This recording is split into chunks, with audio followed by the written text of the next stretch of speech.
Você sabia que cada elemento de uma igreja tem um significado mais profundo do que você imagina? Quando você entra em uma igreja, já parou para pensar sobre o que as pedras, o altar, as velas e até os sinos podem representar? E se eu te dissesse que tudo isso, desde o teto até a torre, carrega um simbolismo espiritual que nos conecta ao Padre Eterno? Hoje, vamos descobrir juntos o significado transcendental por trás desses elementos. Será que você está vendo sua igreja da maneira certa? Vamos explorar essas curiosidades e muito mais.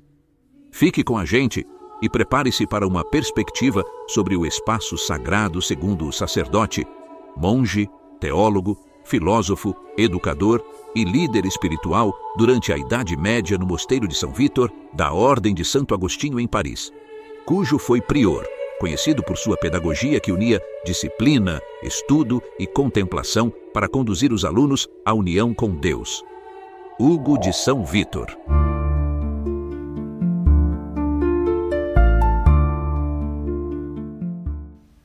Sermão 1. Sobre o sentido alegórico da dedicação de uma igreja.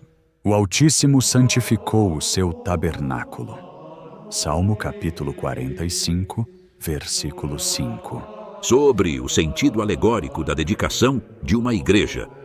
Irmãos caríssimos, o tabernáculo do Senhor, isto é, a Santa Igreja, possui suas pedras, seu cimento, seus fundamentos, suas paredes, seu teto, seu comprimento, largura e altura, seu santuário, seu coro, sua nave, seu átrio, seu altar, sua torre, seus sinos que soam, suas janelas de vidro, sua pintura interior e exterior, suas 12 velas, seu pontífice que a dedica.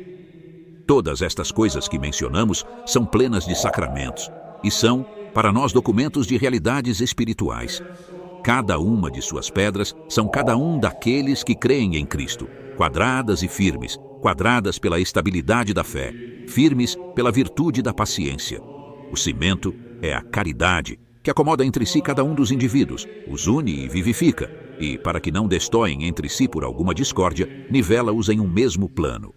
Os fundamentos são os profetas e os apóstolos, conforme está escrito: edificado sobre o fundamento dos apóstolos e dos profetas, sendo o mesmo Jesus Cristo a principal pedra angular. Efésios, capítulo 2, versículo 20. As paredes são os contemplativos, edificados sobre o fundamento de Cristo, que se afastam do que é terreno e aderem ao que é celeste. O teto neste edifício espiritual não se destaca por estar no alto, mas por pender para baixo, por diferir no material de que é feito o restante do edifício e por possuir uma disposição distante e dessemelhante do mesmo. São os ativos, próximos das ações terrenas, menos preocupados com as coisas celestes por causa de suas imperfeições, que administram as coisas terrenas conforme as necessidades do próximo. O comprimento da Santa Igreja é considerado segundo a longa duração do tempo, a largura segundo a multidão do povo, a altura segundo a diferença dos méritos. De fato, a Igreja se estende em comprimento segundo 3 tempos: o tempo da lei natural, o tempo da lei escrita e o tempo da graça, que abarca desde o primeiro até o último justo. Estende-se também em largura, na medida em que se dilata pela numerosidade de muitos povos. Ergue-se em altura, na medida em que se eleva pela diferença entre os menores e os maiores. Podemos também dizer que o comprimento da Santa Igreja vai do Oriente até o Ocidente, e sua largura do setentrião até o meridião. De seu comprimento foi dito: virão muitos do Oriente e do Ocidente que se sentarão com Abraão, Isaque e Jacó no reino dos céus. Mateus, capítulo 8, versículo 11. De sua largura foi dito: eu direi ao Aquilão: damos cá, e ao meio-dia, não os retenha. Traze os meus filhos de países remotos e minhas filhas das extremidades da terra. Isaías, capítulo 43, versículo 6. E de ambos foi dito: levanta-te e recebe a luz, Jerusalém. Levanta e roda os olhos e vê.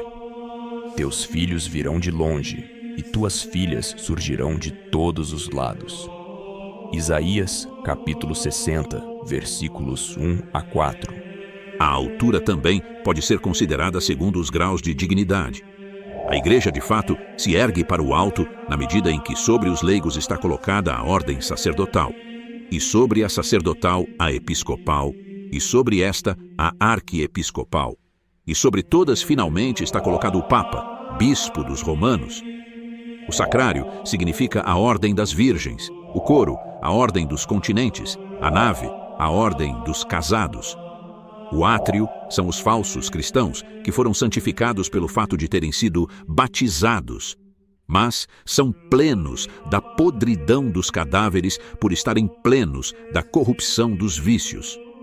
O altar é Cristo, sobre o qual oferecemos não apenas o sacrifício das boas obras, mas também das orações, quando dizemos na celebração da missa: por nosso Senhor Jesus Cristo, vosso Filho, na unidade do Espírito Santo.